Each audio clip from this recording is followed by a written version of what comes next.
And we're live. Intro? You're supposed to say the intro. Oh, I thought we were... Hello, and welcome to another fracking podcast. I'm Marty, and I'm here with my co-hosts. I'm Joseph. And if you're joining us for the... If you're joining us for the first time, welcome. If you're tuning in again, thank you so much. We're so glad to have you back. Happy Star Trek Day if you're watching us live. Today's episode is Oops, Borg did it again, and we'll be discussing Star Trek Picard Season 3.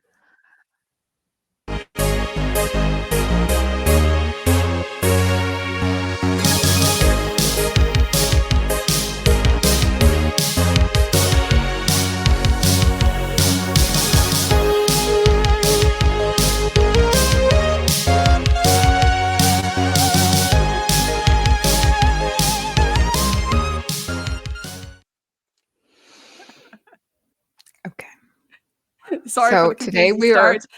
are going to have technical difficulties and confusion. I think that is the perfect start to this episode, to be honest.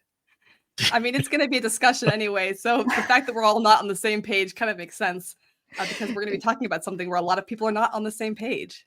It's very true. It's very true. It's going to be great. It's going to be fantastic. I'm very excited. It's going to be fun. I feel like we're going to have a lot of fun. And we're probably not going to agree on everything, and that's okay. I think we can agree that we're not going to agree on everything. Oh yeah. That's without a doubt. But I think a good place to start. Oh, go ahead, Joseph. No. No, I was gonna say a good place to start is like first impressions, because we all of us watched this when it was airing live, like originally when it came on, and then we all recently rewatched it again in the last couple of weeks to kind of remind ourselves of what happened. What did we all think the very first time we watched season 3 of Star Trek Picard? I thought that Worf looked incredible. Obviously, I was so excited to have him. Geordi also amazing, aged beautifully. It was really great to see the TNG cast, having grown up watching lots of TNG with my mom and my dad too. But I had problems with it watching it the first time, and I tried very hard to just let the nostalgia take over and enjoy it for what it was. There were so many fun Easter eggs, which were great to catch, but some of them felt like just a little too much. And when it came out, I described it to people as they got a whole group of Star Trek fans together, and they're like, what was your favorite part of The Next Generation? What was your favorite episode? What was your favorite, like storyline? All of your favorites. We're going to put them in this big hat, and then we're going to pick out like one or two to throw in for season 3 of Picard.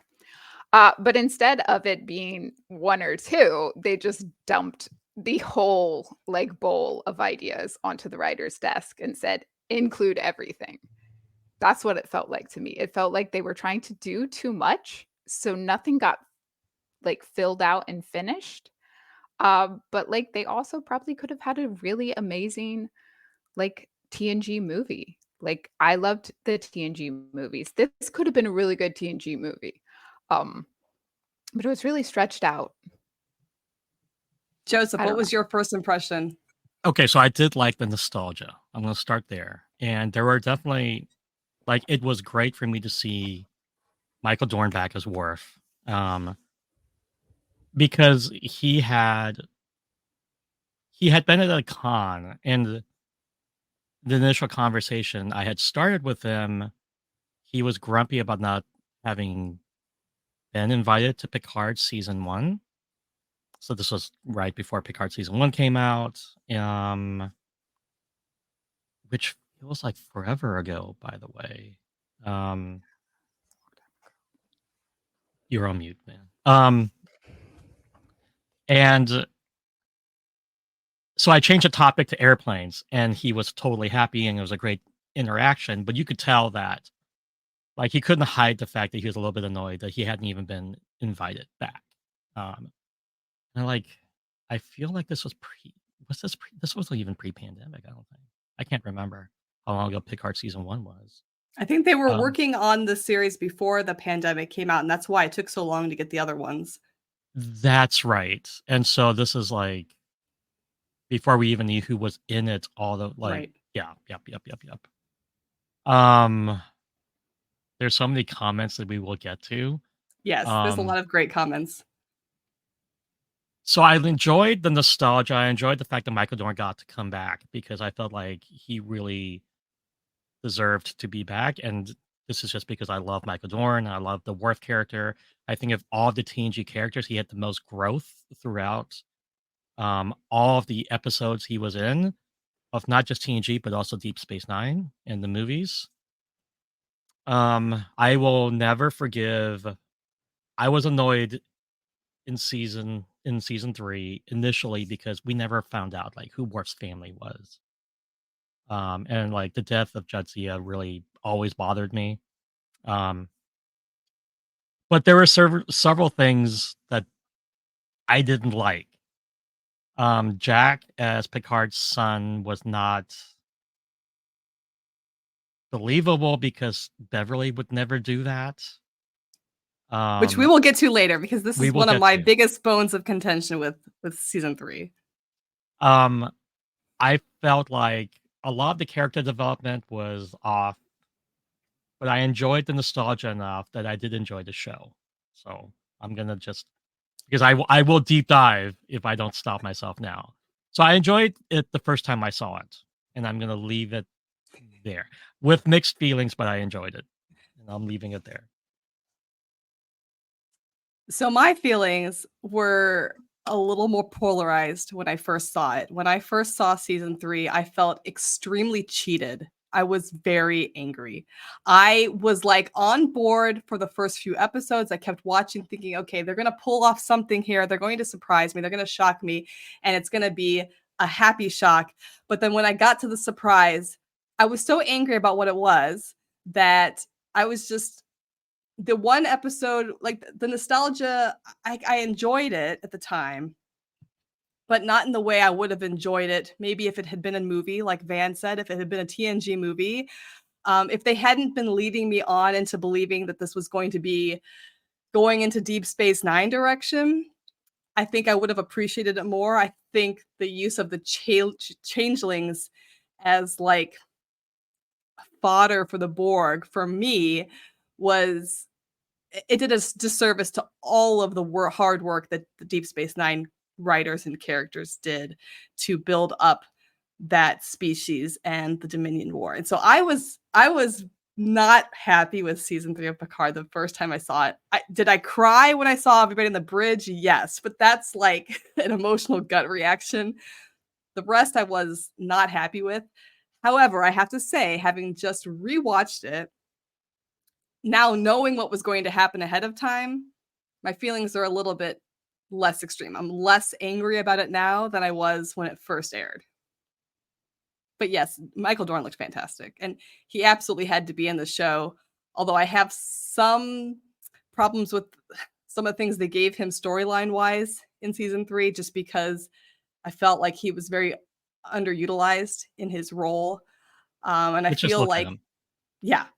But I feel like, the characters that really made season 3 for me didn't have huge parts. It was the emotional connections between Geordi and Data, between Worf again feeling like he's out of place, like he did on the Enterprise. He never felt like he belonged.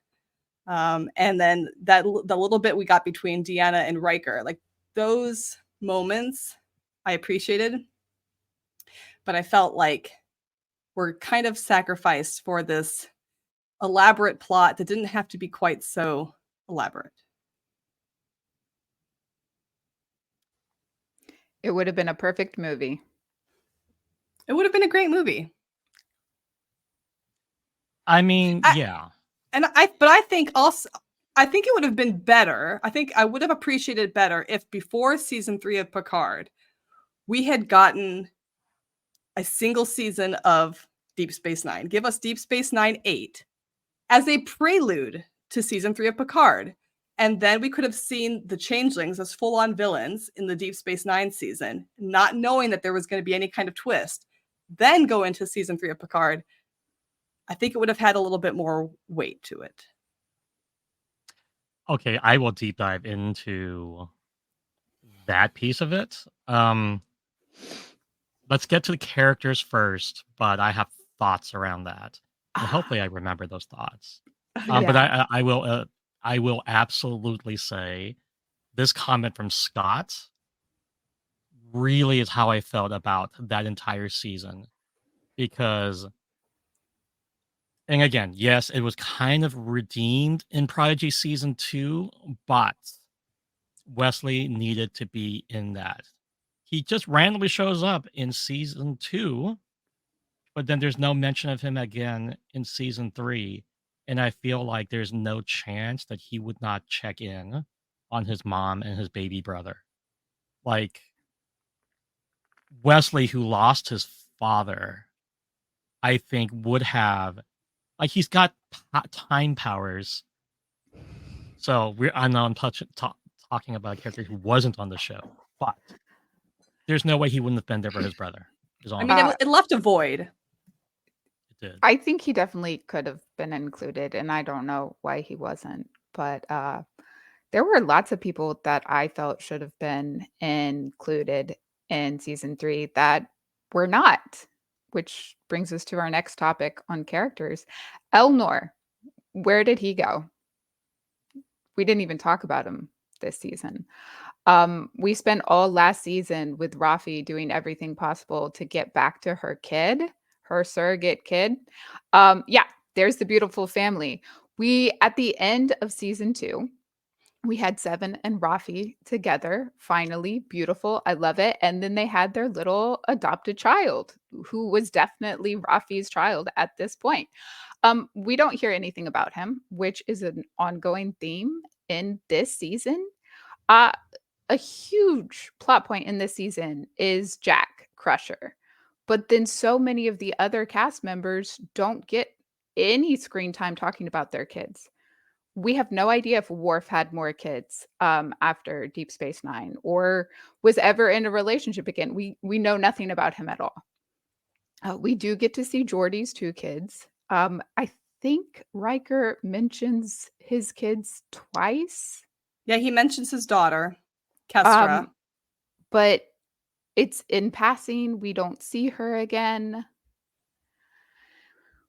Wesley could have been included. But it's just like so many of these people are kids, and there should have been more like parenting, I feel, discussions with Picard, who is suddenly becoming a parent from the other parents. And that was not something that happened at all. He's like, I think that's a I'm a great dad point. now. That's a great point, because really the entire thing is about the next generation. It's about like the legacy that these characters have left for the next generation of Starfleet, or the next generation that's going to be potentially fighting the Borg or the Changeling or whatever the next villain out there is. And so we've introduced all of these young people. We've introduced the Forge daughters. We've introduced the trauma that the Rikers have gone through with the loss of their son and with their daughter. And then we have Jack Crusher. Why don't we learn more about what happened? Even Data. I mean, Data, the first season is about Data's children. Data never gets mention of his kids in season 3, which blew my mind, because I'm like, well, we're seeing everybody's kids. And then we see Data, and we don't mention Daj or Soji at all. We get, I think, a passing comment about Lal being integrated in to him. Yeah, but when they're in the Daystrom, nothing. But then when he has to fight inside his own brain, it's just Data and Lore and not any of the other personalities fighting. I mean, Lal should have been there. I mean, I teared up when Spot was there, and I realized that, of course, that's a meaningful moment that a lot of viewers would remember. We remember Spot probably more than we remember Lol, sadly. But yeah, it would have been great to have been able to see Lol in that. Even before, like we could have had a short scene of before being like, yeah, let's integrate like that. It wouldn't even need to be more than a few seconds because before would be like, yeah, okay, let's be like one android. This is fine. But it was just a passing mention, which was upsetting. Like It was. Now, this comment, because they passively mentioned the fact that Girardi and her collective exists still. Right? Like there's Borg, but Yes. they're, whatever. Yeah, they're out there. They're out there and they're like the snuggly happy version of the Borg, not the real Borg, right? Like Shaw makes a comment about this. The fact that Girardi was not even, I don't think even mentioned by name. I don't think so. I think a lot of these characters like Girardi and Wesley, I feel like it was a situation where they couldn't bring them in without completely disrupting the plot and the storyline, because once you entered them into the equation, I mean, they could solve the problem quickly. And I think that was like a writing choice in order to make the plot a little bit smoother. Still not 100% happy about that because I think there were ways that they could have mentioned them or mentioned why they weren't there. Yeah. I think Laris at the beginning, we get some beautiful scenes with Laris and Picard at the beginning. And this is another case of them just forgetting to mention someone again. They had some beautiful moments, and I was expecting the entire season. Oh, yes, this beautiful photo of the two of them. I love her. The way she looks at him, the way she absolutely adores him. And she's like, yeah, you have to go. And in my head, he should have said, Beverly told me to trust no one, but I trust you. And he should have taken her at the very least. I think she should have been brought along on this journey. But then he just decides, oh, I have a kid with Beverly who I haven't talked to in 20 years. We're going to just forget that Laris exists and I'm going to get back with Bev. Because that's worked out before so well. But yeah, I think it's criminal that Picard went through all of that growth with Laris to finally be open to a relationship and a family, and then he just drops her. Well, the crazy thing too is like I completely forgot the first time I watched this season what happened to Laris because I was like, I remember that she disappeared and we never saw her again, but I was like, I couldn't remember, so I was really paying attention to the beginning.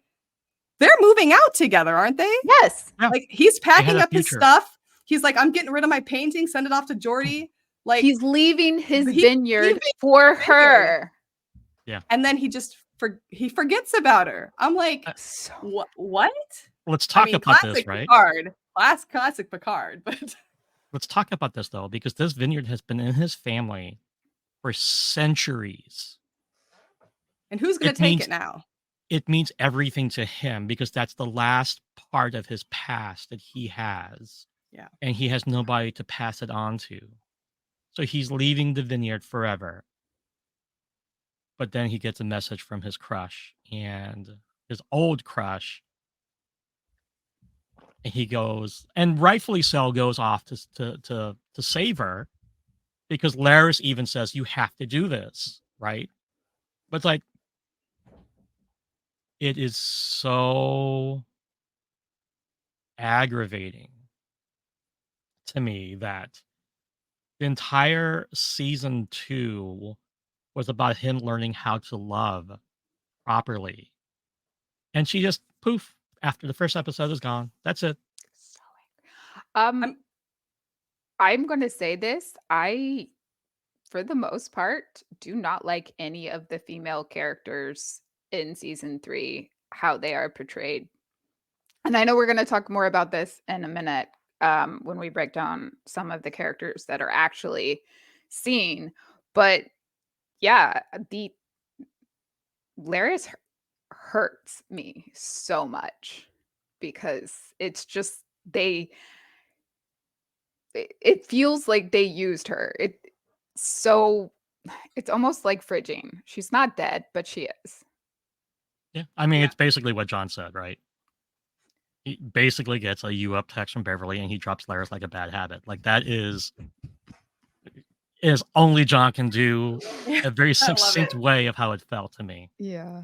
Yeah, Okay. I mean, it does feel like all that characterization they worked on the first 2 seasons to build up for Picard, that they kind of just threw it out the window to fan service this idea of having everybody on the bridge of the Enterprise, which they could have done without completely destroying his relationship with Laris. I think. But the fans wanted Bev and Picard together. Yeah. I think that was the big problem. So they had to. Because I'm not even opposed to him giving up the vineyard. To me, it kind of makes sense. He spent all of season 2 learning how to come to terms with his past and finding a place where he can hold his past in understanding with relation to his family. It kind of makes sense to me that by the time season 3 rolls around, that maybe he's ready to put that behind him and move on. But that being said, what does he then do? He says at the beginning, we're moving on, we're moving someplace else. I'm following Laris, and then as soon as his past calls him again, he forgets what he learned. Yeah. Everything. If I was Q, by the way, I'd be pissed. I would be so mad. So mad. I mean, no wonder Q has given up with him. He's like, I can't deal with this Picard anymore. Maybe the next one will be more fun. Yeah, we move on to the next Picard. So those are some people from previous seasons that we thought should have been included more. But also, I think we should have had Deep Space Nine characters added to this season. 100%. There was no possible reason to have the Changelings as a villain and not include them. We get like one throwaway line from Worf about him having faced them in the past. That should have been his like lead up to calling Kira. Yeah. Julian. We could have had O'Brien and Geordi together when we meet up with Geordi later. Why O'Brien could have been there working on starships too. I mean, we could have had him there. There were so many possibilities to bring in Deep Space Nine crew members, and it would have made sense given that we were facing the Changelings. The fact that they don't even seem to call them, but they call Tuvok. Like, we get to see that. Okay. So there was a passing mention of Odo. There was. Without using his name. Yeah. Go ahead. Yeah.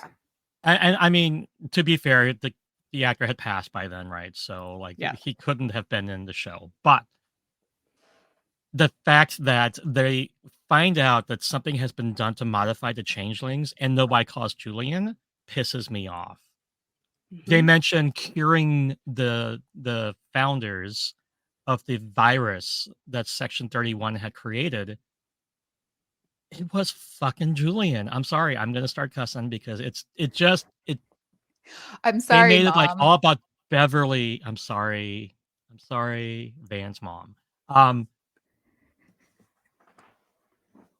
It's okay.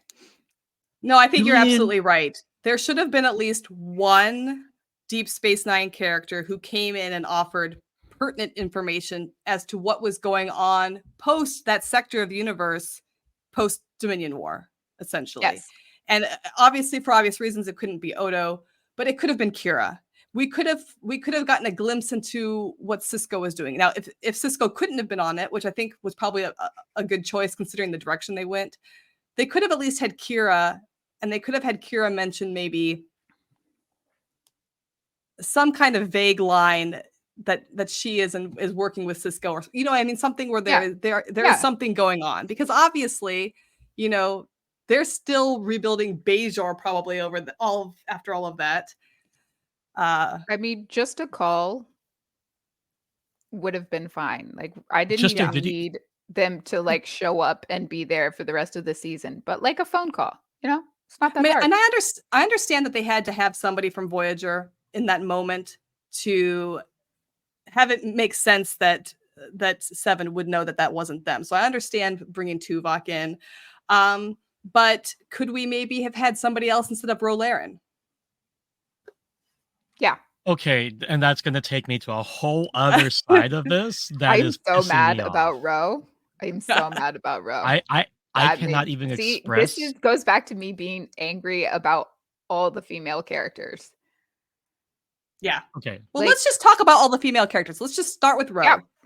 Okay. What's the problem here? What's the problem, Van? We essentially lost her in TNG, which was painful.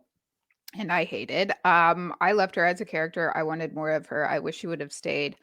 I understand why they wrote her character the way they did, but then we bring her back in Picard. That's amazing. And then we basically let her give Picard all of the information, make her no longer a useful character, and then blow her up. The thing that bothered me the most about what happened with Ro in this series is that she basically lets Picard off the hook. She basically gives him an "I forgive you" moment and then dies. Yeah. He doesn't have to deal with the consequences except for like the momentary grief that he experiences. But like he's like genuinely mad at her. He's genuinely pissed. And honestly, his reasons for being angry at her for me never sat right. Like it never sat right with me. Because she obviously, his calling is Starfleet. Her calling was her people. And it always bothered me that he felt betrayed by her. And then for her to just be like, essentially just give him a pass and then die. Yeah. I don't know. I don't.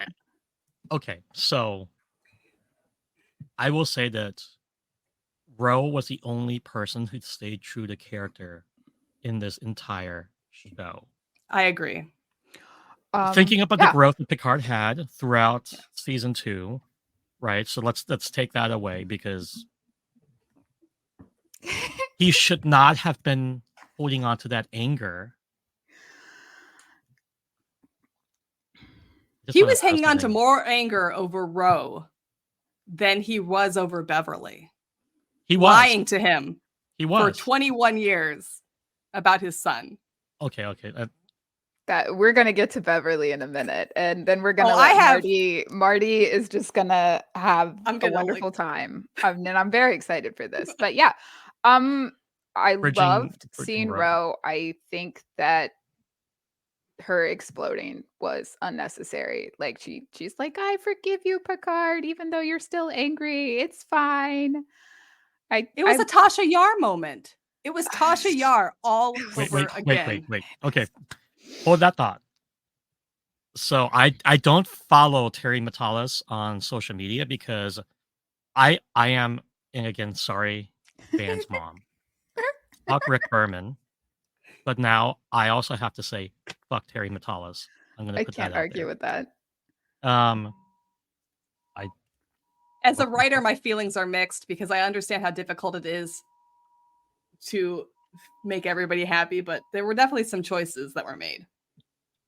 But okay, so I don't like when writers do this. When they write something and then people get mad at a certain point, like saying, "Oh, Ro exploded. We're angry about this." And then they're like, "But it's okay. She didn't really explode." Like, you didn't say that in your work. I just don't like it when they come back and they're like, "Oh, no. You misunderstood me because I didn't write anything. I did a cut screen." But here's the thing. If she didn't explode, what happened to her? Because obviously she was not in the rest of the show. Like, that's just... But if she didn't explode, then what was the point? Because then where's the meaningful impact? Because there was a meaningful impact, albeit I wasn't happy with how it went down. But if you all of a sudden bring her back to life, it is so pointless. I would have been much happier if she had made it to the other ship and then it had been obvious that she had been captured by changelings on that ship. Like, oh no, that ship was taken over by changelings. Like, you could have even threatened her with something. Like, the changelings could have threatened to like kill her or whatever. You could have gotten the oh no Ro feeling without exploding her, and then especially coming back later and be like, no, she's fine. Don't ask me to explain it, but she's fine. it's all lip service from Terry Matalas because he knows that he screwed up bridging all of the good female characters that were not main characters. And I'm going to say this because, well, I'm not going to force us to move on. If you guys have other things to say. Yeah, I was just going to say, I agree with you that Ro was the only female character in this season who felt true to their character. And the one moment that made it for me real that this was really Ro and that nothing had changed with her character was the fact that she basically lets it known that she's not working for Starfleet because she wants to. Like, she's kind of forced into this position. And which made me, of course, want to know what happened. You know, how did you get into this position? What happened with the Maquis and Bajor and the rebellion that you suddenly find yourself having to work for Section 31 or whoever it is she's really working for? We don't even really. I think that was also kind of vague, but yeah. And the earring, mention of the earring, that was like, I was like, okay, this is the character that we remember from TNG, as opposed to some of the other characters. Yeah. Van, final thoughts on Ro? I've said all I need to say about Ro. I am. We can move on. You know, Elizabeth Shelby. I don't really have any thoughts about her. It was fun she was included. I thought it was nice she was included as well. I thought it was a nice throwback to people who have been watching for a long time and actually remember these little details. So this character didn't bother me quite as much. But she didn't really do anything. She wasn't on screen enough for her character to upset me. So okay, I have no thoughts on her. I'm going to tell you why I'm upset with this whole thing. Okay. Right? Because Shelby was very much working on the Borg task force and rebuilding the fleet. And you can tell that she got promoted and made her career about ensuring that Starfleet was safe, right? Which probably meant that she was behind or partly behind the android ban. Probably. But why would she put something on every new ship so that they could be easily taken over by a collective mind? Like, why would you mimic the thing you think is the biggest threat in the galaxy? That's a good point. Yeah, that doesn't make sense. That she wasn't on long enough to be as enraging as the whole thing with Ro was. But what they did to her was just as vile, I think, as what they did to Beverly. And I'm going to leave it there. We can transition straight into Beverly now because we've been dancing around that long enough. All right. You want to just take over, Marty? So I have a theory about Beverly in season 3. And my theory is that Beverly in season 3 is a changeling. You cannot convince me that this is actually Beverly Crusher. The reason I say that is because there's no way she would have kept her son from Picard. Her reasoning for keeping Jack from Picard makes 0 sense. And the reason it makes 0 sense is because she says that she knew that Picard never wanted to have a family or whatever, that Starfleet was his family. But there was that episode in TNG. Do you guys remember? I can't remember the name of the episode, but there's an episode in TNG where she and Picard have a mind link. And they are basically reading each other's thoughts for 45 minutes on the planet's surface. And she basically knows everything about him. She finds out his deepest, darkest feelings and emotions about everything. And that includes his family, which means that she would remember his memories of his childhood and things that we see kind of glimpse in the movies, including, this is obviously before the movies, but in the movies, we see him in the Nexus, right? Yeah. And he's like having Christmas and he's got this beautiful family. That desire for family and connection and children would have been deep inside of him. Beverly would have known that. She would have known that. So I feel like Beverly is a changeling. I mean, Beverly being a changeling, okay, fine. I'll take that leap with you. But the fact that Deanna didn't go looking for her at any point, for 2 decades. Also, How is makes no she sense. not a changeling also? Because that is so out of character for her. And The they only had thing to make it so she didn't know about Jack, because the second she was near Jack, she's like, "Oh, fuck. Sorry, Right. mom." I think the only saving grace I can give Deanna is that she has suffered a traumatic loss. She's lost a child traumatically. Her relationship with her husband is falling apart. They have a daughter who, to me, it feels like there's an estrangement there between the daughter and Riker that I feel like Deanna has been trying to, I don't want to say manipulate, but obviously we know that she was trying to kind of manipulate Riker's feelings and grief. But so the only saving grace I can give her for not reaching out is that she's got too much shit going on. That being said, they were so close. They were so close. 2 decades. No, it's a long time. 2 decades.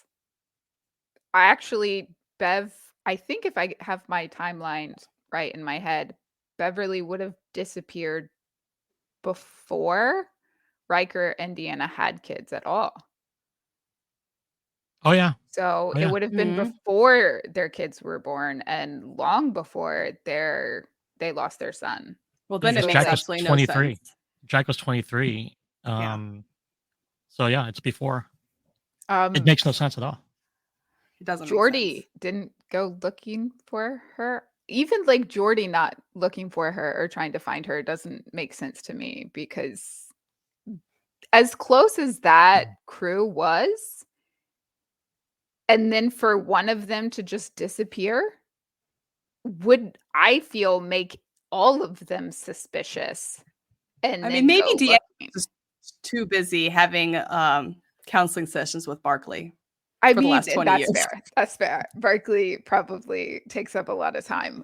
Why was Barclay not in this? Anyway, I wish he was. That would have been should have been in it. He would have been amazing. He should have been working at Daystrom. Yes. On the holodeck.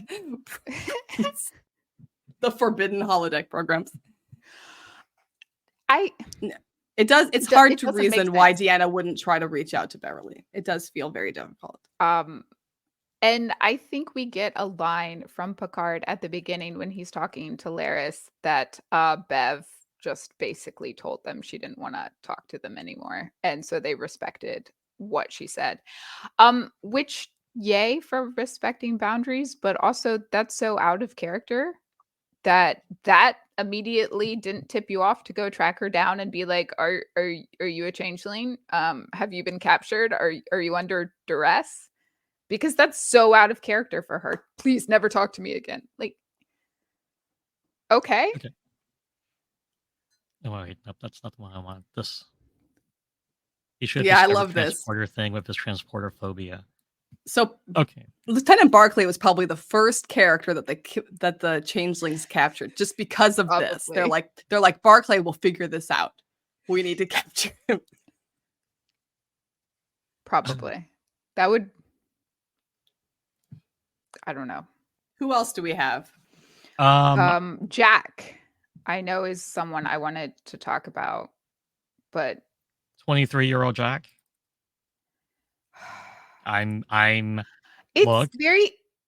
He's a very pretty man. I think it's very interesting 23. that he's the oldest looking 23-year-old I've ever seen. He's handsome. This is though. TV. They're always incorrect. It's space. Yeah, it's space. I think it's very interesting that Beverly is trying to explain herself to Picard like, you are always in danger. It wouldn't have been safe for him. I was trying to keep him safe this whole time. But then she talks about sending him to school on Earth, which is where he picks up his weird British accent. That makes no sense. And she is also like, yeah, I told him to reach out to you, and he chose not to. Okay, which is it? Did you want him never to be around Picard so he was safe? Or did you want him to meet his dad? So I think the reason he has a British accent is because he wanted to be close to his dad. I think he purposefully picked that up when he was young, and as a kind of like, this is how I can be close to him, and that's it, without actually being close to him. I think that's why they let that slide. I'm gonna let it slide because I think it's hilarious, but it's just so funny to me that she was But all these her Frenchmen are speaking with a British reasoning accent. was Yeah. I got to keep my kid safe, and then she sends him to school on Earth and says you should look up your dad. Well, Earth is safe, so I mean, I can see her covertly sending Jack to school on Earth, and she did say when he was old enough, I told him to reach out, which means when he was an adult and he could make his own decisions, he had the right to know who his father was. So that doesn't bother me as it annoys me, but it doesn't bother me as much because they kind of talked about it. It still feels very much like, okay, so he turns 18. Why the fuck are you not talking to the rest of your friends now? Like, what happened in this 5-year period? You decide to just keep on doing crazy things, by the way, because way to go keeping him safe. He's been like attacked by pirates his entire life. That's so believable. And how she reaches out to Picard, like, thank goodness he was packing up his house and heard his old comm badge go off. Like, Yeah, that's because how we're by contacting him. the way, Beverly knew him so well, she knew that he would keep his old comm badge in the drawer for the next 25 years. I Not mean, to just be in the fair, I drawer, would. but, I like, would. My drawer is she- full of comm badges. This is fair. This is fair, but like, it's close enough to him when he gets the alert, and it's still functional. It's That the power cell on those things is amazing, is all okay, I'm gonna say. fine. The power works forever. What if he had been on vacation? I'm saying it's a really Then they would absurd have way to died. try and contact somebody in an emergency. Yeah. His old comm badge. That being said, I actually did like the whole Jack was born with Borg and nanites kind of thing. I thought That was fun. That was fun. I thought that was cool. I kind of saw it coming, but I thought it was cool. And I like his relationship with Sidney LaForge. I'm gonna say it. I'm on board for that ship. That's cute. I ship them. That was fine. Yeah, I like ship them. them. I like her a lot. Actually, I think She was the super fun. LaForge sisters for me were one of the most realistic things because I saw myself in these two sisters. I saw myself and my sister in this situation where, like, you know, dad clearly has a favorite. One has gone off to do something different, is kind of like breaking the mold. I mean, that definitely hit me. I felt that. So And I thought that was well done.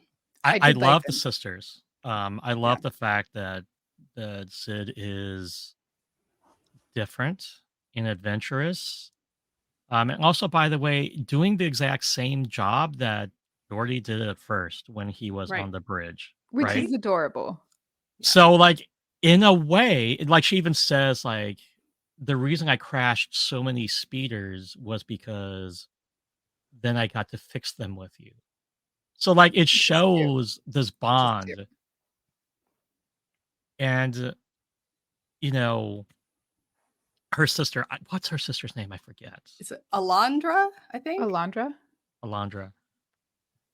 So I loved how she was trying to be the peacekeeper and trying to be the diplomat, and she was just so Geordi in so many ways. They were well done. So well done. I wish we had gotten more of both of them. And I understand why we didn't get them at the end because they were little Borglings. But I think it would have been more fun if Sydney had been the one piloting the ship through the Borg cube. I think that would have been a great moment. But I understand that they had to have all the kids be little Borglings. Baby Borgs. Okay, so before I jump into my Geordi rant, let's talk about other characters that we need to cover, right? So you said women. Let's talk about. Are we going to talk about? Okay. I loved so much of her in this season. I loved a lot of the things she was doing. I think her being undercover threw me for a bit of a loop, but I got on board with it. And I think I would have been completely okay with probably 90% of her character if, when her and Seven were finally reunited, we didn't get the weird, awkward, like, hi, we got the, oh my goodness, you're safe. And then they like hug. Like, I don't even need a kiss. Like, they just hug. Like, it's perfectly reasonable for somebody to not talk to their partner while they're undercover, and you can pretend that the relationship ended. But the fact that we lost that entire relationship with no explanation whatsoever, that bothers me a lot. Uh, And that's the Go thing is ahead. this season just did not focus on the crew of Picard at all. It focused on the old crew, which is fine. Okay, You don't fan even. service. It takes 2 seconds. It takes It 2 does. seconds when they're I think meeting to give a hug. That's all you needed to do.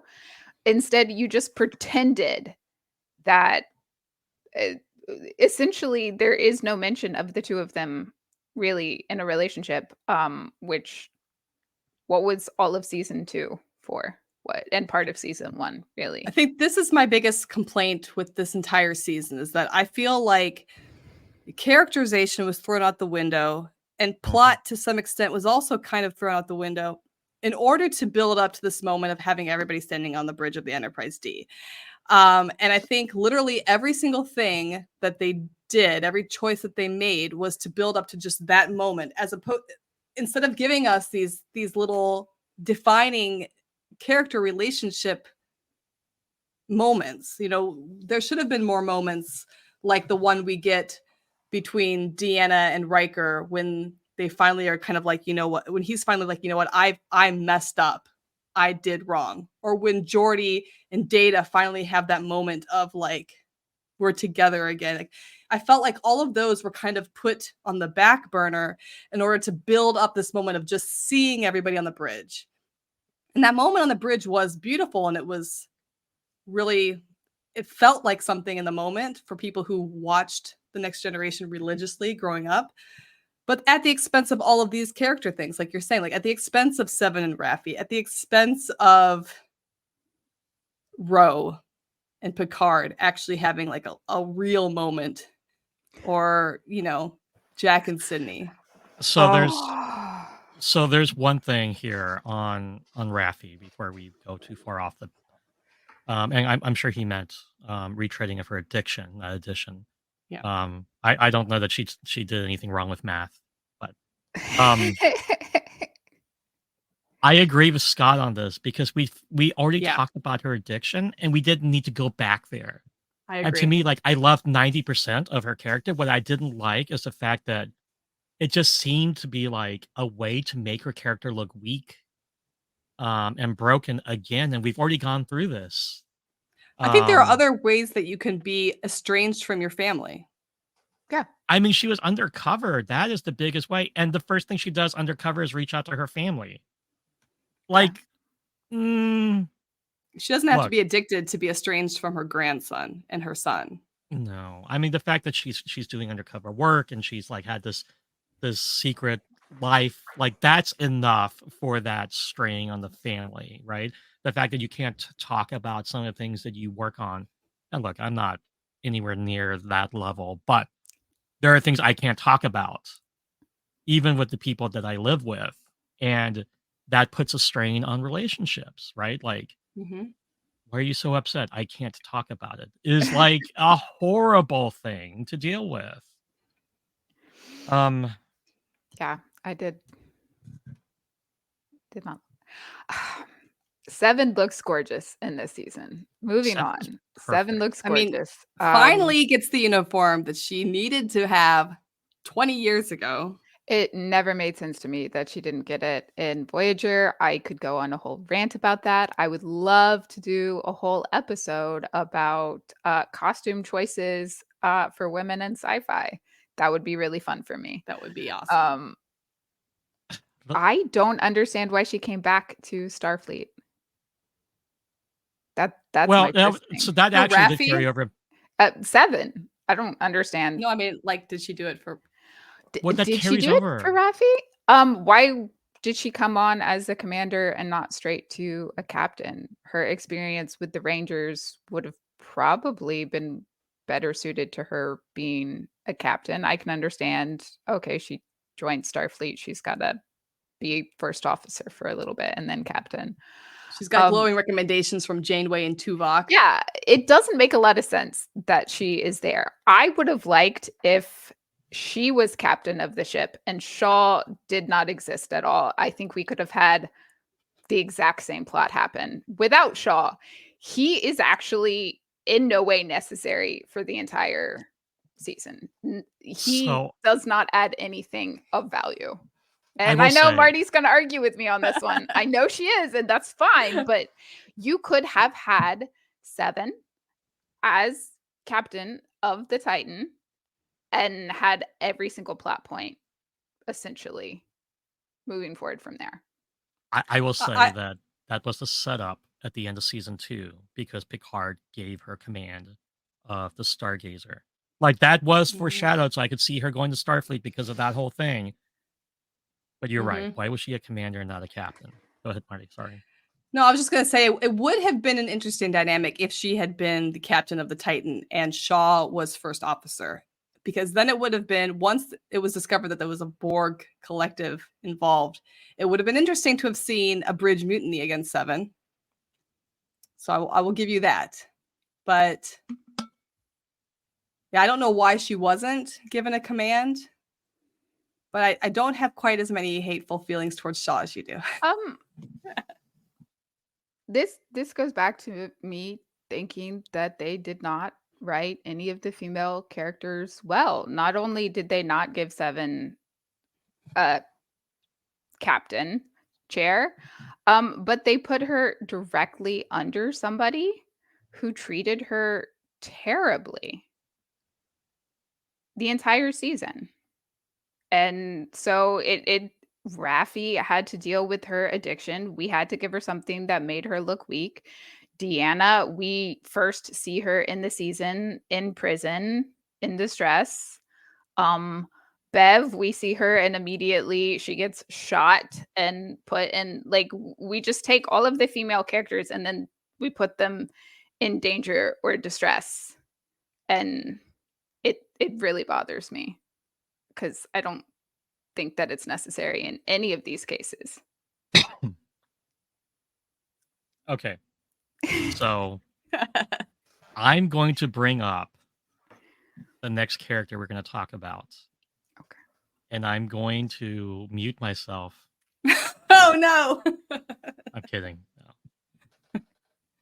Let's talk about Shaw because we've been dancing around how we feel about this character. I think Shaw was necessary. I think we needed Shaw. I think we needed Shaw because Picard was so out of character. Somebody needed to put him in his place. And honestly, that scene where Shaw steps up and is basically like, Locutus destroyed everything. To me, that was a moment I've been waiting for since TNG. Now, there were some moments in TNG where this kind of happened. We get that kind of moment with Sisko at the beginning of Deep Space Nine. But I feel like this is a part of Starfleet and Star Trek in general that we like to ignore. We like to talk about the utopia of the Federation, but we don't like to talk about the trauma of the Federation. And I think that Shaw was important to bring forward the darkness that exists in the society and that we are not perfect. We are humans. We are problematic. We dislike people we don't understand, even when we are being the best of ourselves. And I think Shaw was a perfect example of this. I am not 100% happy with how his character's arc went. I thought it was a little too forgiving there at the end, that that he was suddenly like calling her 7 and then, he dies. Again, a Rolaren moment. He forgives her forgiveness so that she can move on, even though she doesn't really need to move on because he was the one that was problematic. But I do think it was good to have a character who was defiant against the characters that we as the viewers were supposed to be loving and who we believed in for the last 25, 30 years of our lives, it was nice to see the opposite perspective, the perspective of somebody who had to live in a society that was destroyed by Picard and the people on the Enterprise. So I like Shaw. I don't like that he died the way he did. I think that could have been done differently, but I agree with you that him standing up to Picard and there being somebody there that's like, you guys, you did all these wild, crazy things in your TNG years. Like they did some wild off the book stuff. I don't have any problem with that part of his character. My problem is you're telling me a Starfleet captain would call his first officer by a name that she does not go by. Like in 2024, that is seen as horribly disrespectful. And I'm if somebody's name is William, and they want to be called William or they want to be called Will, to just not go by the name that they want to go by. No, I agree with that, but I think that's why they did that. I think that's why they did that, was to show that humans have a long way to go. We're not as progressive as we think we are, even in the 23rd, 24th century. And I think that's why they did that. It made me so angry. I mean, I think it was supposed to make you angry. Angry at Starfleet. Like, Starfleet is okay with this. We're okay with this. I mean, there isn't Starfleet a chain hates of the command Borg. for Seven to be like, well, yeah, you have to call it's me the by same my as name. like in Strange New Worlds, the situation with Una, the situation that Julian was afraid of in Deep Space Nine, of being different, of being something that Starfleet doesn't agree with. And it's the same with Seven, her being part Borg. I think that's just the part that they haven't overcome yet. They haven't surpassed. It shows it shows Starfleet's weakness. I think I would have forgiven his character being absolutely awful, and I would have loved to hate him, because there are plenty of people that I think are, like bad people, but their characters are wonderful and I love them and I love to hate them.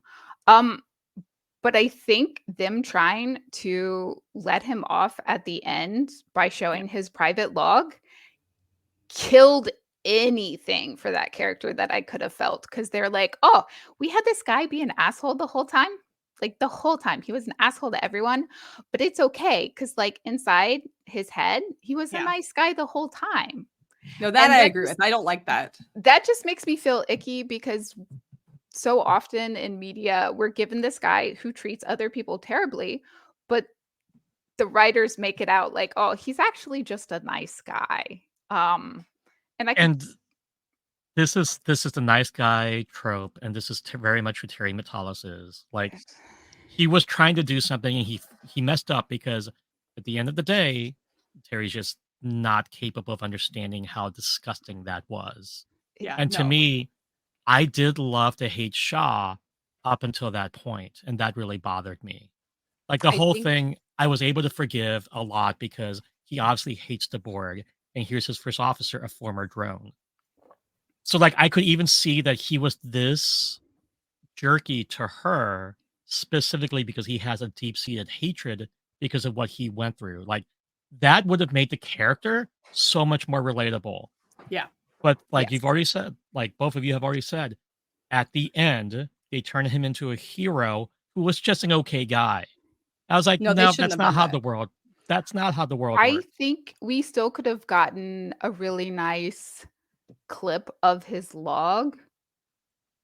But it could have been something different, or Tuvok could have just said, despite the fact how Shaw acted, he did put in a recommendation for you. I mean, we could have had something that said, we are giving you the captain chair. Honestly, I think they should have just left Shaw alone, and instead of his log, had Janeway say something. Yeah. Like we're gonna. I mean, somebody who actually knows Seven and respected her. Because I like a character that you can hate.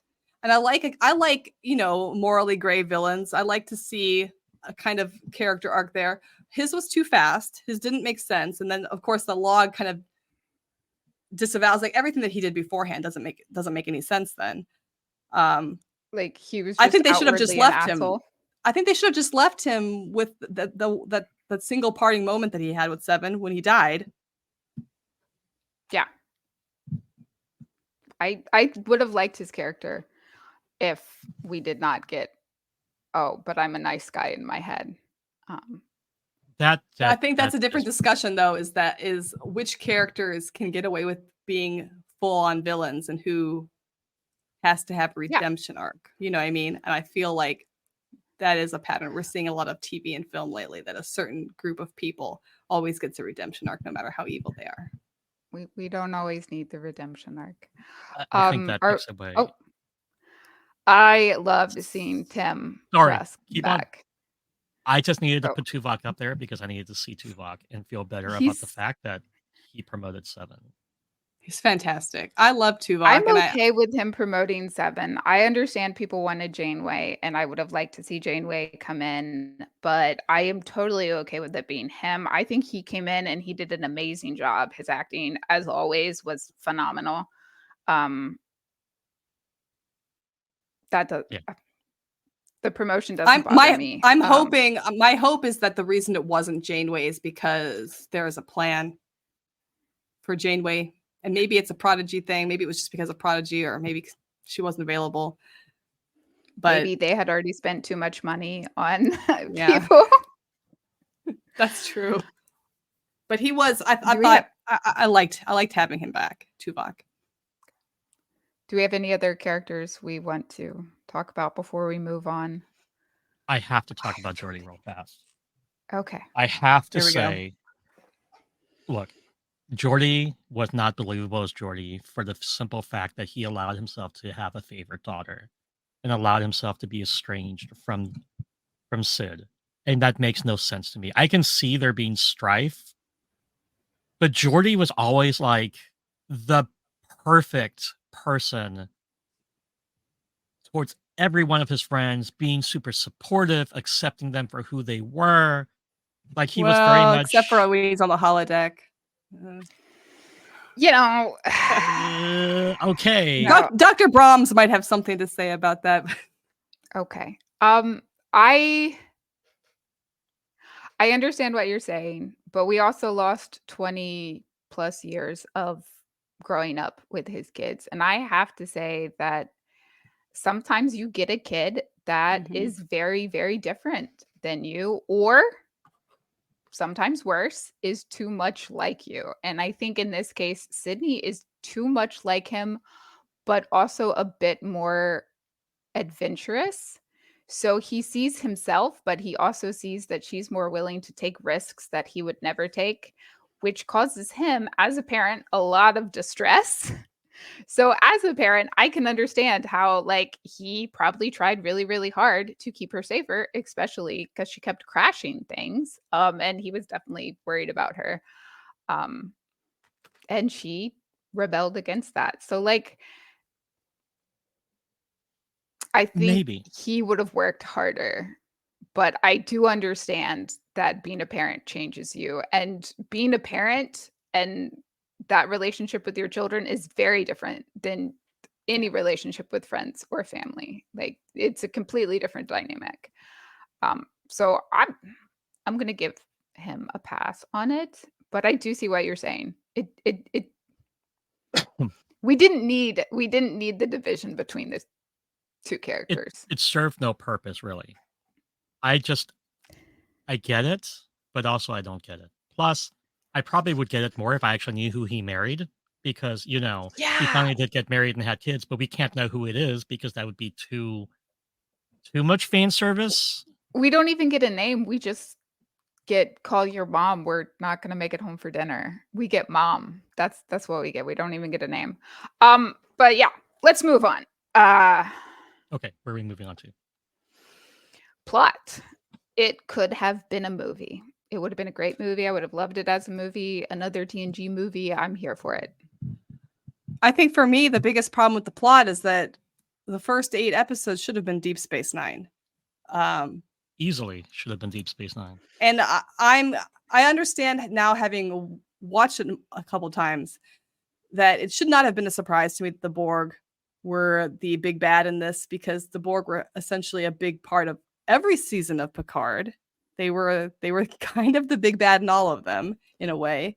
So it shouldn't have been surprising to me. I just was so excited about this possibility that this is like a continuation of the Dominion War and the changelings being, because that, to me, that was plausible. That made sense, that they have spent all of this time after the Dominion War kind of rebuild their forces and come back and take it out on Starfleet. That made a lot of sense to me. But I think it should have been 2 separate stories. I think there should have been the plot line with Jack and Picard and the Borg, and then there should have been a changeling plot line, and that should have been given to the Deep Space Nine people.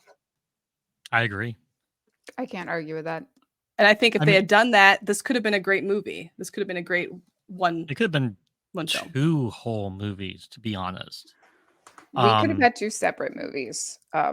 But so I think we either needed a much longer season, which we don't get anymore. Thank you, streaming. So we could have fleshed out a lot of the plots that we kind of started or hinted to, or it should have been a lot less. And I say this about a lot of seasons that we're getting on streaming now, because I feel like they don't have enough, but also they have too much. A mini series, it would have been a great 3-parter, just 3 episodes, which I felt the same way about season 2 of Picard. I think 3 episodes, maybe hour and a half episodes, would have been perfect for season 2. I am glad that they did bring up the Dominion War, though, because I have felt like Star Trek has always been kind of like, what do we do with that? What, like, after that? And there's so much, and I just wish it had gone down a little differently. Yeah, I agree with that. If we had 2 more episodes, we could have had at least Kira, at the very least, right? Like maybe maybe Bashir. Like, it didn't have to be the full TNG I mean, crew. it could have been Bashir and Dax. That would have been great. It would have been fine. I don't think Cole Meany actually wants to do Star Trek anymore, so that I think, the pipe dream of having O'Brien would never have happened, to be honest. But the other actors seem more than willing to step back in if they could. Oh, absolutely. And I mean, the Kira's actor just had a book come out. Yes. Yeah. Amazing. So, the mention of Odo would just hit me, because I know we lost. yeah. I forget the actress name now, Renee something, but it would have been so much more fulfilling to have had Worf talking to Kira about this whole situation. Yes. And I think it would have made more sense for Worf's character as well, because the thing about Worf, like you said early on, I mean, he had the best character development of any character in The Next Generation because of his placement on Deep Space Nine. And that was what was the most striking to me in this season, was that Worf didn't fit because he was on Deep Space Nine. He didn't belong with this crew anymore. Like, they weren't his crew. And so, yeah, it would have been, and I think that's why maybe they gave him more time with Raffi. It made more sense for him to connect with somebody else who wasn't part of the TNG crew. But it would have been nice to have had a moment between him and somebody from Deep Space Nine, even if it was just a phone call being like, hey, what's going on at Bajor? You guys have changeling activity going on? Yeah. I mean, they really were his family. To be honest, like Picard always kind of just treated him as the muscle, and like he cared for him kind of, yes. but Sisko was legitimately a much better mentor for him than Picard ever was. It was we had a very different relationship. We had a great comment in the chat earlier. Like, Worf's really, yeah. Nobody from TNG showed up to Worf's wedding, so how close were they really? I mean, that's a fantastic point. You would think that at least Deanna would have showed up. I will have to say, there was a little bit of weirdness between him and Deanna in that one episode. I know that they did that on purpose. but that felt kind of unnecessary to me at this point in their doesn't feel lives, at like this Worf. age, at this They stage. really just wanted to give Worf lots of snappy one-liners, which didn't really fit his character at all. Like, I laughed, they were funny, but it's just like not Worf. It would have been much more interesting to have had Deanna say something to him about his change, like his life change, his philosophy change, because that was interesting. I wanted to know, is this philosophy change because of Jadzia? Is it because of something else that happened in the last 20 years? Like, why are we suddenly the pacifist Klingon? I mean, that's way more interesting to me than these witty one-liners. It feels like he must have gotten remarried, but we don't touch on any of that. It feels like there was something that happened. Yeah, I agree that there was something that happened. Okay. On the level of Jadzia. Are we done with plot? I feel like we've talked about plot as we have discussed characters. I just really want to talk about production issues. Let's do it. I know I'm speeding us along. This is a very common thing in a lot of TV and movies right now where we just don't have any lighting, and I hate it. I want to go back to when we were making movies, even black and white movies, and you would turn off the lights and then they would turn on a different light so that the audience could see what was happening. Yes, it's happening in the dark, but you can still see it. Whereas I get my screen all the way up to full brightness and I'm still like, what's going on? Yeah, I don't like it. I mean, I don't like it either. I don't like it either. I see from thematic, symbolic perspective that for the writing, it makes sense. Everything is in darkness until we are on the bridge of the D, and now we are light again. We are going to be the saviors of the universe. I understand like the symbolic effect of that, but I missed so much the first time around watching this because I watched it when it aired. It was nighttime. It was dark. And I couldn't see what was going on the screen because it was also nighttime and it was also dark. Yeah. I understand, but I want to see what's going on. That just bothers me, and it bothers me in every show and movie. It's a very common thing right now. It's not just season 3 of Picard. It's a thing right now, and I don't like it because I like seeing what's going on. And people saying, "Oh, you just have a bad TV. Oh, you just need to turn up the brightness." I'm like, "Oh, they could just afford a light bulb, right? Like, buy a light bulb." It doesn't really make sense either to be on a starship with like all that technology and you can't even see the person working at comms next to you. What is going on? Of course, it's easy for them to be like Borgified because you can't see them. I think that bothered everyone that I've talked to about it. I'm sure some people like it. That's fine. The lighting could have been better. And you can get some very beautiful lighting that would have still given you the dramatic difference when we get on the Enterprise. Like, and everything is brightly lit. You could have still had that effect with clever lighting without having it super dark the whole time. It's fine. Also, it bothers me. Yeah, and the music was bad because they've replaced the person in charge of music. Season 1 Picard had the best intro music, and I think they changed it in season 2. Well, season 3 was Jeff Russo. Who did it in the first season? I don't remember. But I know they changed the theme, and I liked the season 1 theme the best. I did like the season 1. I did not appreciate that we started with a Fallout song to start. Oh yeah, that was weird. I forgot about that. Fallout song. I'm sorry. It is now. Yeah, no, it's been a long road. Yeah. Okay. That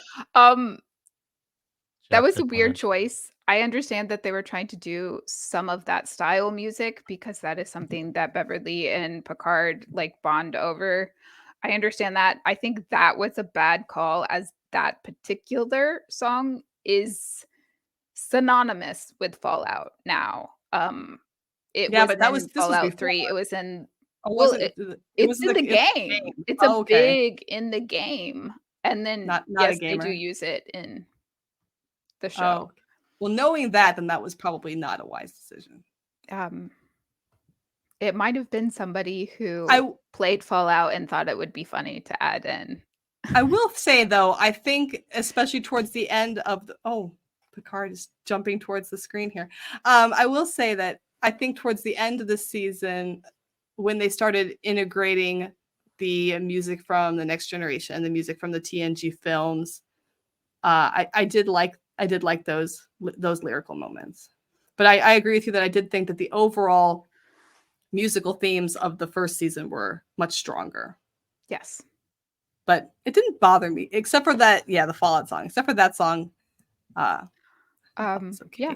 The costumes were on point. What I could see of them, if I These had are better my favorite lighting, costumes. I could have had more to say about the costumes. These are my favorite costumes of the entire Picard series so far, which is interesting really because every single season of Picard gets a new Starfleet uniform, which makes it very hard for me as a cosplayer because I do not have that kind of money. But I do think these ones were the nice that they get are so nice. Okay, but here's my problem with the leather jacket. My problem with the leather jacket is you're so expensive. No, my problem is that we see the leather jacket in the series. We're like, that's awesome. They find Data. Data's wearing this like whatever kind of like coverall thing, and then suddenly Data's on the bridge of the Enterprise and he's wearing a leather jacket too. I'm like, who stopped? And was Geordi's like, I'm gonna stop and give Data a new jacket before we go to battle because we all gotta be looking chic here on the Enterprise. Like, what? Data, where did you? Which lieutenant did you steal that jacket off of on your way out the door? They replicated it. It's they have fine. replicators. They didn't steal it. They didn't have to go to like Nordstrom's or something. Like it's that did. Yeah, but that did bother me. The moment because I was like, they had to figure out how to get him in that uniform. Again, we needed that moment on the bridge of the Enterprise where everyone's looking fantastic. So like. Yeah. We just have to put him. We don't have to explain it. We just have to put him. I just want the deleted scene where Geordi's like, "Hold up, Data. You're not in uniform. Put this on." Okay, now we can go. I need that deleted scene. That would be hilarious. But yeah, the costumes were on point. All 3 seasons of Picard have been very good in costumes. I think that whoever is doing costumes has done a fantastic job. But I'm with Scott on this comment that the biggest issue with modern Trek is they seem to have uniform ADHD and inability to commit to a uniform. This is true. Yeah. And I think this is about... They do bounce around a lot, and that does bother me. But that's... Yeah.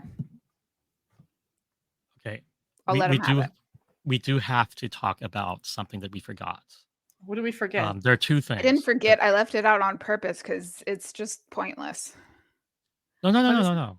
Look. So we didn't talk about the big bad who wasn't the big bad at all. Oh, you I loved Baddock. I loved it. I thought it was great. I thought her motivation, having been tortured at Daystrom and then breaking back into Daystrom, actually made a lot of sense. Her taking the face of her torturer, I think that was phenomenal. The fact that she was then just a tool for the Borg bothered me because if they had been working together or she had been the big bad the entire time, I fine. But like she goes from being tortured at Daystrom to being a pawn for the Borg. There was so much buildup of her character, and I thought she was really, really well done. And then that kind of irked me. But no, overall, I loved her. But this is why I think that we needed a Deep Space Nine like prelude. Because if we had seen her as the full-on villain from start to finish in something else, I mean, she was scary. She was good. She was more intimidating to me than the Borg. Yeah, the Borg were nothing. That was anticlimactic. I'm sorry. I do have some difficulty with the whole being tortured at Daystrom, but then again, this is the dark side of Starfleet, the dark side of the Federation that we don't talk about. And this is why, to me, going back to like Shaw, why I can accept that there are people like that in this organization, because you have people who are doing this to her. Yeah. So, but that is fantastic. I did not like that any group of change, because I know that this is not part of the Great Link, that they're an offshoot. I don't think that any founder would be okay being a puppet. And that's what bothered me. Like, if it had been the Pa Wraith to be the big bad this season, that would have made so much more sense to me. I mean, I'm not going to lie. I thought we were going to get some version of Dukat coming back or something like that. I know that would have been interesting. That would have been interesting. Like, I thought that we were going in Pa Wraith direction. Yeah. But you're right. It doesn't make sense that a founder wouldn't that would allow themselves to be a pawn in somebody else's war. It is strange. It is, especially a solid. It is strange. Yeah. Sorry, ADHD moment. I just had to. No, that's fine. You're fine. That's a great point. So after watching it for a second time, I think my feelings did not change dramatically watching it a second time. I did not get the nostalgia, fun hormones, excitement the second time to the degree that I got it the first time watching it. I just had more questions.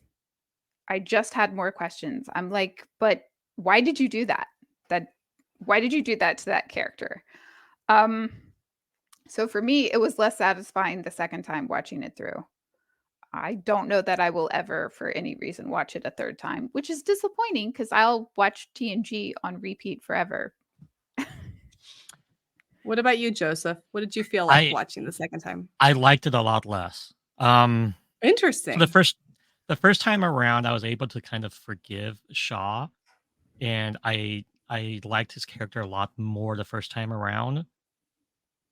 And then going into it the second time around, I was like, already knowing his character arc?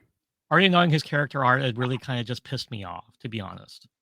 Like, there are a lot of things that I kind of just ignored the first time around that just it ended up eating me up a lot more. And my baby brother is basically me, but 20 years younger. And I told him we were doing this episode, and he starts like just going off on everything, on Beverly, on like the changeling thing, like.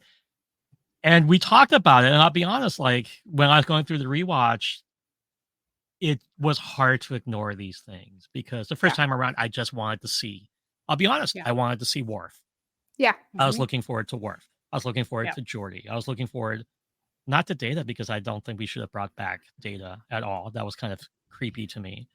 I really feel like it should have been. I hated that less the second time, but I still... whatever. It feels like it could have been another character to kind of fill in. But regardless, it did not hit for me. It has no rewatchability because the nostalgia is not there, right? Like, I already got it, and it's like, okay, great. So now I get to technically analyze everything, and it just pissed me off. Yep. To be honest. See, I had the opposite effect. Like, I hated it the first time I watched it, and actually the second time I watched it, I was like, yeah, I'm more on board with it the second time than I was the first time. I love that for you. I was hypercritical the first time, and I think knowing what was going to happen, so like I know I'm not going to get my hopes dashed because I already know what's going to happen. I think that played a big part of it. I think also watching it a second time, I could give more focus to the characters who were not the TNG leads. I could pay more attention to Jack and Sydney, and Seven and Raffi than I did the first time, because the first time I'm just like, I want to see what's going to happen with all the TNG characters. I want to make sure that they're all going to live, so I could pay more attention to everybody else. And I think there's a lot of interesting things going on in the subtleties of the background characters. I mean, I hate calling like characters like Jack and Sydney background characters, but they essentially everybody became background characters once the TNG group joined. Yeah. So once I actually enjoyed it together. Yeah. I actually enjoyed it more the second time around. I felt like I could be less critical because, and maybe it's because I'm a writer. When I watched the first time around, in my head, I was like, okay, these are the directions that we could go in. We can go in this direction. We could go in this direction. We could go in this direction. And I kept thinking to myself, I wouldn't do this because, and then listing the reasons in my head. And then they went that way. And I was like, what? Okay. And then then I had to reevaluate. Okay, well, now they've done that. There's going to be a double back somehow. There's going to be and then there wasn't. And I was like, okay. So I don't know. I enjoyed it better the second time around. It's still not my favorite. I don't even know, because all of the seasons of Picard kind of let me down because of the next season. I enjoyed season 1, but then I was disappointed in the fact that season 2 didn't follow through. And the same here. Like I was okay with season 2, but then I was disappointed that there wasn't follow through. Yes. So that was my biggest problem. There's just so many plot points that just bothered me throughout this because I knew about them and I was like, knew they would not get resolved, right? Yeah. Like, if Shaw hated the TNG crew so much, why would he transfer command to Riker? I knew he was injured, but still, like, why would he trust them if he knew what their reputation was? Yeah, that's a good Why point. are power systems incompatible in the holodeck between the holodeck and the rest of the ship, where in every other series that's not the case? It's just so many things. Why didn't Picard use his positronic brain to like override the stupid security codes? Why did they need data for that? Like, what? There's so many that just like. I was mostly upset about Moriarty, to be honest. Like, the Moriarty thing bothered me a lot. The Ring doorbell. As I don't even want to talk about it. I don't even want to talk about it. That. Well, let's talk about Kirk then. What about Kirk? Let's not talk about Kirk. Did we like that Easter egg or no? No, I that was pointless. think it's creepy that they're collecting bodies of captains at the Institute. I think that's creepy. I think that's gross.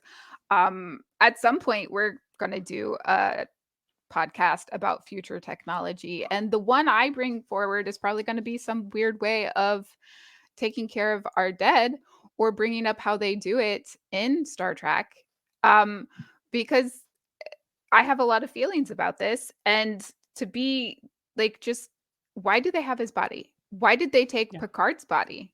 Why did no one realize that they had Picard's body? I like these comments that Sean's making. Yeah. That the big problem with the series is this lack of cohesiveness. And this, for me, is the biggest problem between all 3 seasons, is that it feels like when you would think it should feel chronological, or it should feel like it goes like one after the next, but it really feels like when I remember watching the first season and going to the second season, and I'm being like, how much time has lapsed in between? It feels like we will never know. Was it a day? Was it 10 years? It felt like there was, the time difference was weird. And I felt the same here between season 2 and season 3. I felt like it didn't feel like a cohesive, sequential time sequence of events. They are not. And I think it's because the characters didn't carry their development forward. Well, Rafi was like first officer in season 2, and then she's suddenly undercover in the middle of nowhere. Like, that a promotion? I don't understand what's going on. Okay. There's so much of it, right? Okay, we will be here all day.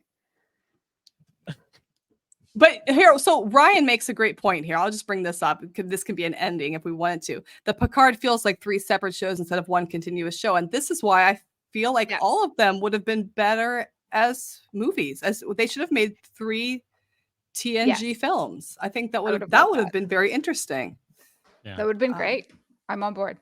And instead, maybe given Worf a show that could have been a Klingon / DS9 collaboration or something like that, where maybe you had some. Yeah, I think we're done. Sorry. I think we're done. Van. Okay. That concludes episode 6. Oops, Borg did it again. We're so glad you tagged along. Please give us a like and subscribe if you haven't already. Send us to your friends, your family. Warn your mom about the profanity. Please warn your mother before you send it to your mom. But yeah, we will be back in a couple weeks with a as yet untitled and unknown episode. Later, everybody. Bye.